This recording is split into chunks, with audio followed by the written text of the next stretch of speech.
जय हिंद दोस्तों, बहुत बहुत स्वागत है आपका विक्ट्री ऑफ IS-20 में। दोस्तों आज हम फिर आपके सामने उपस्थित हैं एक बढ़िया सा टॉपिक लेकर। देखिए ये न्यूज क्या है, पहले तो न्यूज सुन लीजिए। न्यूज में है कि ब्राजील, ऑस्ट्रेलिया और ग्वाटेमाला ने हाल ही में भारत की शिकायत कर दी है WTO में, यानी कि वर्ल्ड ट्रेड ऑर्गेनाइजेशन में भारत की शिकायत कर दी है इन तीनों कंट्री ने। अब यहां पर समझने वाली बात है कि क्या शिकायत की है। तो देखिए शिकायत भारत की ये की है कि साहब जो भारत है ना, WTO में इन्होंने क्या बोला है कि जो भारत है ना, यह अपने जो चीनी है, चीनी यानी कि शक्कर, ठीक है, जो चीनी है उसका रेट बहुत ज्यादा गिरा दिया है। भारत ने चीनी का रेट बहुत ज्यादा गिरा दिया है। इस कारण से कम दामों में अंतरराष्ट्रीय मार्केट में भारत की चीनी की मांग ज्यादा बढ़ गई है। और साहब ये बोल रहे हैं कि हमारा व्यापार जो है चीनी का वो एकदम ठप पड़ गया है। क्यों ठप पड़ गया है? क्योंकि इन्होंने कहा है WTO में कि जो भारत की सरकार है ना, वो अपने चीनी मिल मालिकों को बहुत ज्यादा सब्सिडी देती है। भारत सरकार क्या देती है?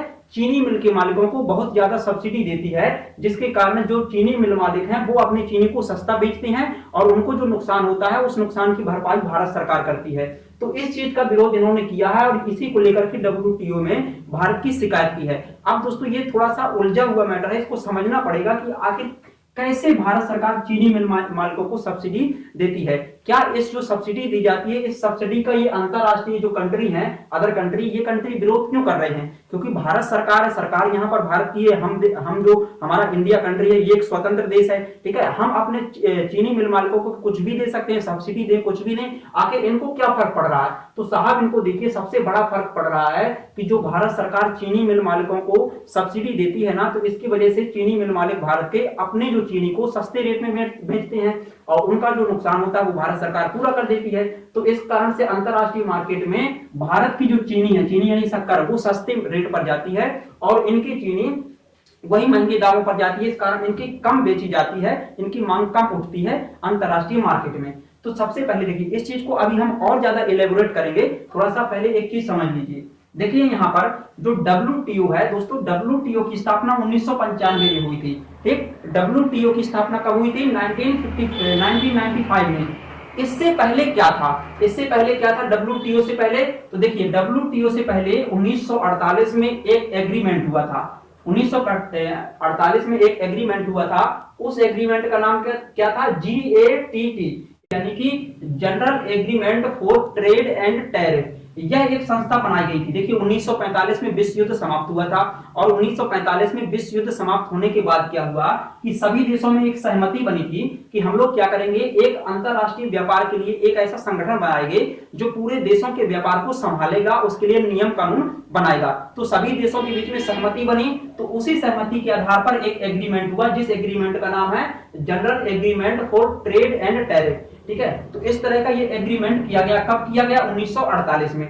दोस्तों 1948 का जो ये एग्रीमेंट था, इसमें GATT की स्थापना जो की गई थी, वही GATT 1995 में आकर के WTA बन गया, यानी कि GATT का परिवर्तित नाम ही आपका वर्ल्ड ट्रेड ऑर्गेनाइजेशन है। इतना समझ में आया? अब देखिए जो WTO है ना, इसकी स्थापना 1995 में हुई। एक्चुअली स्थापना तो यही हो गई थी, लेकिन इसका WTO नाम 1995 में पड़ा। इसके बाद क्या हुआ? देखिए इसमें वर्तमान में अगर हम देखेंगे WTO में, तो 164 देश सदस्य हैं। 164 देश जो है इसकी सदस्यता लिए हुए हैं, ठीक। और रिसेंटली जो WTO में शामिल हुआ है उस कंट्री का नाम है अफगानिस्तान। दोस्तों ये थोड़ा सा करंट है WTO से रिलेटेड। 2015 में ये अफगानिस्तान इसमें शामिल हो गया था WTO में, ठीक है। अगर इसका मुख्यालय देखा जाए WTO का, तो कहां पर है? जिनेवा में है। WTO का मुख्यालय कहां पर है? जिनेवा में। जिनेवा दोस्तों स्विट्जरलैंड कंट्री का एक शहर है, तो वहां पर इसका मुख्यालय है WTO का, ठीक। तो इतना समझ में आया आपको WTO के बारे में। अब देखिए WTO का काम क्या है, यदि आपसे अगला पॉइंट में कार्य पूछ लिया जाए,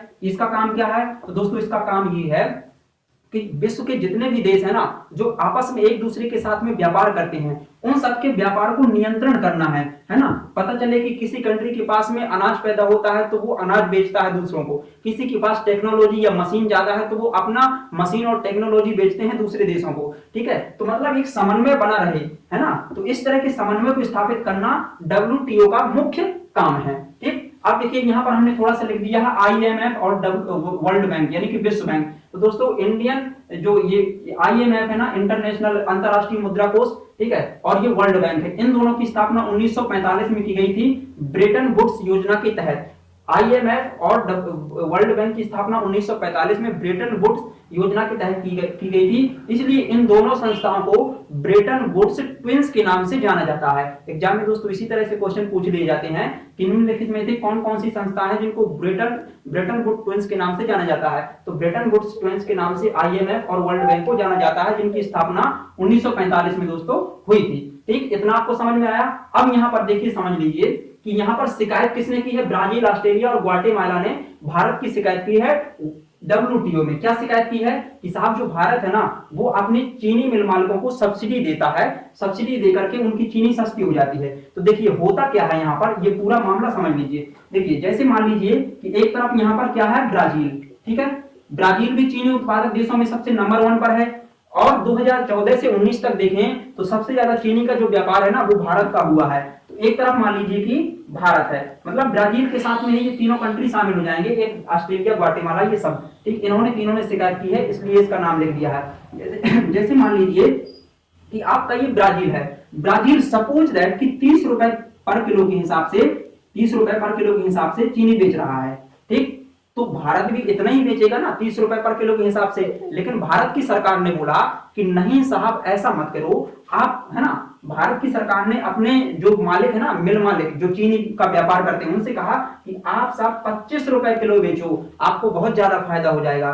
तो भारत के चीनी मिल मालिक बोले भारत की सरकार से कि बोले साहब अगर हम हर 1 किलो में 5 रुपए रेट घटाएंगे तो यहाँ तो व्यापार कई टन का होना है, तो फिर तो हम लॉस नहीं हो जाएंगे साहब, आपको हमसे पैसा चाहिए तो आप वैसे ही बोल दो, सीधे हमसे पैसा ले लो, ये क्या कहना होता है कि आप सीधे 5 रुपए कम करके।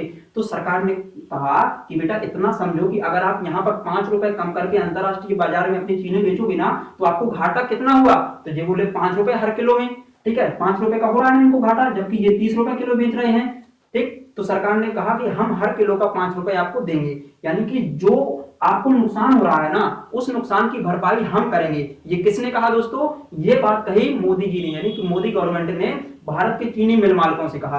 तो इनको तो बड़ी मजा आ गई, क्योंकि हम अगर 25 में बेचेंगे और अन्य कंट्री वाले 30 में बेच रहे हैं तो हमारा सामान ज्यादा बिकेगा, और जो नुकसान होगा 5 रुपए का वो नुकसान हमें भारत सरकार पूरा कर देगी उसकी भरपाई।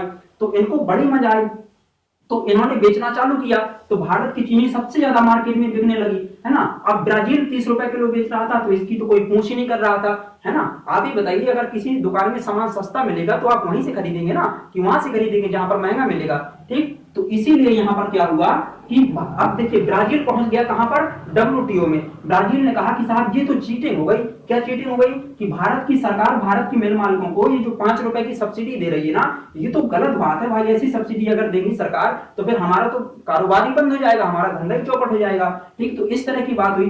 तो अब देखिए भारत ने कहा कि भाई देखो ऐसा नहीं है, तो यहां पर WTO ने भारत को ही डांट लगा दी। WTO ने क्या किया, भारत को डांट लगा दी कि साहब ऐसा नहीं आप कर सकते, है ना। क्योंकि देखिए एक चीज और आप समझ लो, 1994 में दोस्तों जब ये WTO बन रहा था उसी के 1 साल पहले विश्व के सभी देशों में एक समझौता हुआ था जिसका नाम है AOA, यानी कि agreement on agriculture, agreement on agriculture. इस समझौते में कहा था, विश्व के सभी देशों ने कहा था कि हम अपना जितना निर्यात करते हैं अन्य देशों को, जितना हम अन्य देशों को निर्यात करते हैं उसका हम 10% ही स्थानीय लोगों को, यानी कि अपने देश के लोगों को सब्सिडी के रूप में देंगे। जैसे मान लीजिए कि भारत अगर 100 रुपए का अंतरराष्ट्रीय व्यापार करता है तो 100 रुपए में से 10% यानी कि 10 रुपए ही सब्सिडी के रूप में खर्च कर सकता है ना। तो ये बात WTO ने भारत को याद दिलाई, तो भारत को WTO ने थोड़ा सा यहां पर डांट लगा दी, ठीक। अब देखिए यही रीजन है दोस्तों कि जो भारत में सब्सिडी सरकार देती है ना, चाहे वो सब्सिडी किसानों को हो, चाहे वो सब्सिडी उद्योगपतियों को हो, जितने भी प्रकार की भारत सरकार भारत के लोगों को सब्सिडी देती है उन सारी सब्सिडी का अंतरराष्ट्रीय व्यापार में विरोध होता है। उनका क्या होता है, विरोध होता है। कौन करता है विरोध, जो अन्य देश हैं, ठीक है, वो सीधे वर्ल्ड ट्रेड ऑर्गेनाइजेशन में शिकायत करने पहुंच जाती हैं। देखिए अब एक चीज समझ लीजिए, भारत कितने प्रकार की सब्सिडी देती है। एक तो सब्सिडी भारत देती है ग्रीन बॉक्स, हरे डिब्बे वाली। ग्रीन बॉक्स में क्या होता है, ग्रीन बॉक्स में होता है जब भारत सरकार भारत के किसानों को ग्रीन बॉक्स सब्सिडी देती है, तो इसका मतलब ये हुआ कि भारत सरकार है ना, जो भारत के किसानों को नई टेक्नोलॉजी देती है, नई मशीनें उपलब्ध कराती है ना, और भारतीय किसानों को प्रशिक्षण की सुविधा दी जाती है ताकि उनके अंदर जागरूकता आए, कृषि से संबंधित वैज्ञानिकता आए। जब दोस्तों इन सारी चीजों का सरकार विकास कर देगी ना, बहुत ज्यादा टेक्नोलॉजी दे देगी, तो उत्पादन अपने आप बढ़ जाएगा। जब ज्यादा उत्पादन बढ़ेगा तो कम रेट में सरकार किसानों का गेहूं खरीद लेगी, गेहूं होगा कुछ भी सामान हो खरीद लेगी, तो उस कम रेट वाले को सरकार खरीदेगी, तो फिर वो अंतरराष्ट्रीय बाजार में भी जब बेचने के लिए जाएगी सरकार, तो फिर कम रेट में ही जाएगा। तो भारत में अगर ज्यादा गेहूं उत्पादन होगा टेक्नोलॉजी के विकास के कारण, तो कम रेट में बेचा जाएगा, तो इसीलिए अन्य देश को नुकसान हो जाएगा, क्योंकि जो ब्राजील, ऑस्ट्रेलिया जैसे देश हैं, इनके यहाँ पर थोड़ा सा महंगा पड़ जाता है, तो इसके कारण क्या होता है कि इनका व्यापार कम हो जाता है और भारत का व्यापार बढ़ जाता है। इसलिए अन्य जो देश हैं वो ग्रीन बॉक्स सब्सिडी का विरोध तो करते हैं, लेकिन इतना ज्यादा विरोध इस चीज का नहीं होता है ना। तो अगर ओवरऑल आपको बताएं तो ग्रीन बॉक्स सब्सिडी से कोई अन्य देश को मतलब नहीं है। ये बोलते हैं अन्य देश भारत को कि आप ग्रीन बॉक्स सब्सिडी के रूप में सहायता किसानों की कर सकते हैं। हालांकि इनडायरेक्ट रूप से ये भी इफेक्ट करता है, लेकिन डायरेक्ट बेनिफिट सरकार किसानों को नहीं देता है। ठीक, दूसरी सब्सिडी होती है ब्लू बॉक्स। यहाँ पर जो आपकी ब्लू बॉक्स सब्सिडी सरकार भारत के किसानों को देती है, तो इसका मतलब ये होता है ब्लू बॉक्स सब्सिडी का कि सरकार किसानों को डायरेक्ट कुछ पैसे हस्तांतरित करेगी। जैसे मान लीजिए कि अभी आपने देखा हुआ किसान सम्मान निधि, जिसके तहत एक साल में 6,000 रुपए किसान के खाते में डाले जाते हैं। तो देखिए इससे किसानों को लाभ होता होगा, है ना। जब लाभ होगा तो खेती किसानी में वो थोड़ा सा और भी ज्यादा इन्वेस्ट कर सकते हैं, जिससे उत्पादन बढ़ जाएगा। ठीक है, ओवरऑल जब उत्पादन उनका बढ़ जाएगा तब इसका इफेक्ट क्या होगा, उत्पादन बढ़ने का इफेक्ट कि भारत में बहुत सारा अनाज आ जाएगा। बहुत सारा अनाज आ जाएगा तो सरकार उस अनाज को एमएसपी के तहत यानी कि सस्ते दामों के तहत उसको क्या करेगी, खरीद लेगी एक निश्चित मूल्य के तहत। ठीक, उसको खरीद लेगी तो बहुत ज्यादा गल्ला या अनाज सरकार के पास चला जाएगा, तो वो सरकार क्या करेगी, इंटरनेशनल मार्केट में उसको निर्यात यानी कि एक्सपोर्ट कर देगी। यदि भारत का जो गेहूं है अगर ज्यादा मात्रा में होगा तो सस्ता बेचा जाएगा, तो इंटरनेशनल मार्केट में उसका रेट कम होने की वजह से ज्यादा उसका जो मार्केट है ना वो ज्यादा बढ़ जाएगा, मतलब बहुत ज्यादा बेचा जाएगा, उसकी खरीद बढ़ जाएगी। जबकि जो अदर कंट्री है ब्राजील, ऑस्ट्रेलिया, यदि इनका सामान अगर महंगा होगा तो इनका सामान कम बिकेगा। ठीक है, तो इसकी वजह से क्या होगा कि भारत का मार्केट में वर्चस्व ज्यादा हो जाएगा। तो ये ब्लू बॉक्स सब्सिडी है। तो देखिए जो अंतरराष्ट्रीय यानी सरकार है यानी कि WTO है, वर्ल्ड ट्रेड ऑर्गेनाइजेशन, ये ग्रीन बॉक्स सब्सिडी का विरोध तो नहीं करती है। आपने समझा ग्रीन बॉक्स सब्सिडी क्या होती है, और ब्लू बॉक्स का भी विरोध नहीं करती है। लेकिन दोस्तों जो अंबर बॉक्स सब्सिडी है इसका विरोध करती है। देखिए अंबर बॉक्स सब्सिडी में क्या होता है, जैसे एमएसपी का नाम सुना है ना आपने, एमएसपी के तहत सरकार क्या करती है, जिन फसलों के लिए एमएसपी निर्धारित कर देती है भारत में, किसान अक्सर वही फसलें बोती हैं।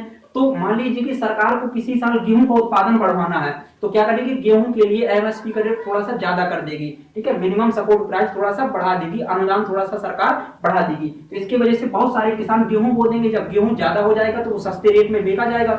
सस्ते रेट में जब बेचेगा गेहूं तो उसकी वजह से अंतरराष्ट्रीय मार्केट में भारत का गेहूं तो ज्यादा जाएगा, लेकिन अन्य देशों की गेहूं की कीमत ज्यादा होने के कारण इनका गेहूं कम बेचा जाएगा। तो दोस्तों यही चीज हुई है चीनी के साथ में। चीनी में क्या हुआ है कि सरकार ने चीनी मिल मालिकों से कहा है कि आप अपनी चीनी जो है सस्ते रेट पर बेचिए बाजार में, अंतरराष्ट्रीय मार्केट में 5-10 रुपए घटाकर बेचिए, और जो आपको नुकसान होगा सरकार वो नुकसान पूरा कर देगी। ठीक है, तो इसी की वजह से ब्राजील, ऑस्ट्रेलिया जैसे देश यहाँ पर परेशान हो रहे हैं और WTO में भारत की शिकायत कर रहे हैं। ठीक, तो देखिए ये आपको क्वेश्चन जो यहाँ पर लिखा है समझ में आ गया होगा। अगर आपसे लिखने को बोला जाए तो अब आप आसानी से लिख सकते हैं कि जो सरकार है वो एमएसपी को कानूनी रूप क्यों नहीं देना चाहती है। कानूनी रूप का मतलब ये होता है कि वर्तमान में एमएसपी दी तो जाती है, लेकिन इसके लिए कोई प्रॉपर कानून नहीं बना है ना, कि कोई अधिनियम बना हो इसके लिए। तो जनता, किसान क्या चाहते हैं, किसान जो आंदोलन कर रहे थे उनकी एक मांग ये भी थी कि सरकार जो है ना एमएसपी को एक कानूनन बना दे, कानूनी रूप दे दे। लेकिन सरकार कानूनी रूप नहीं देती है। क्यों नहीं देती है, क्योंकि अंतरराष्ट्रीय दबाव पड़ता है। ये जो ब्राजील, ऑस्ट्रेलिया, अमेरिका जैसे देश है ना, ये बोलते हैं कि एमएसपी को खत्म करो। एमएसपी को क्यों खत्म करो, क्योंकि अगर भारत सरकार एमएसपी को खत्म कर देगी तो जो किसानों को अनाज है वो थोड़ा सा महंगा पड़ने लगेगा, है ना, गेहूं महंगा पड़ेगा, इसलिए वो थोड़ा सा ज्यादा रेट में अंतरराष्ट्रीय मार्केट में बेचेंगे। जब ज्यादा रेट में बेचेंगे तो भारत का गल्ला या गेहूं कम बिकेगा। ठीक, तो ये समझ में आया कि क्यों नहीं सरकार एमएसपी को कानूनी रूप देना चाहती है, वरना दे भी सकती है। किसान तो बहुत ज्यादा इसके लिए परेशान है। ठीक, तो आपको इसका आंसर प्रॉपर पता चल गया होगा। भारत सरकार कितने प्रकार की सब्सिडी देती है? Green box subsidy, blue box subsidy, amber box subsidy.